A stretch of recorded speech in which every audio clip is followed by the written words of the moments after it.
It is 30 years this month since Eric B. Rakim released their album Paid in Full, which inaugurated the golden age of hip-hop.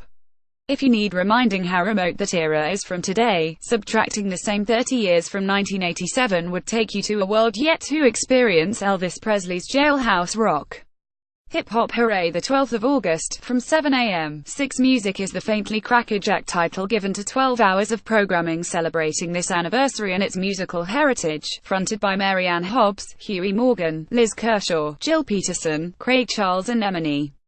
A mere 20 years before Paid in Full, the Marine Offences Act of 1967 was bringing to an end the short and colourful career of the UK radio pirates and ushering in Radio 1 and 2. In Johnny Walker Meets the Pirates, the 14th of August, 10 p.m, Radio 2, the man who kept broadcasting in the early days of illegality talks to Emperor Roscoe, Tom Edwards, Tony Blackburn, Pete Brady and others about their brief life on the ocean waves. Marking the 70th anniversary of the partition of India, there is a new dramatization of Salman Rushdie's 1981 novel Midnight's Children, the 14th of August, 11:45 p.m. the 15th of August, from 9 a.m, Radio 4, whose hero Salim Sinai is born on the stroke of the clock that announced the birth of this momentous new arrangement. Another literary offering comes in the form of Love Henry James, The Portrait of a Gentleman, the 12th of August, 2:30 p.m, Radio 4, Peter Ansorge's dramatic explanation of what was going through the mind of the master when he was writing The Portrait of a Lady in 1880. James wrote the installments of the novel, which was being published in magazines long before he had decided how it was going to turn out, in the city of Venice. He found that the natural wonders of the place, including a handsome young gondolier, kept him from getting on with his work as he would like.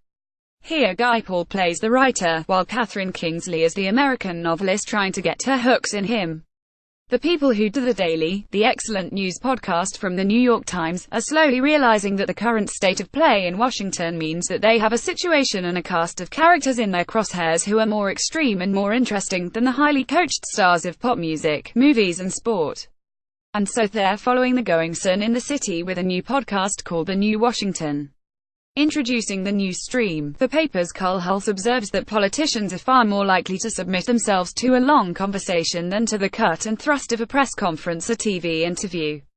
With the new extended interview format, the Politico hopes they will get their point across and the journalist hopes they'll get something more illuminating than the usual dead bat. Watch this stream.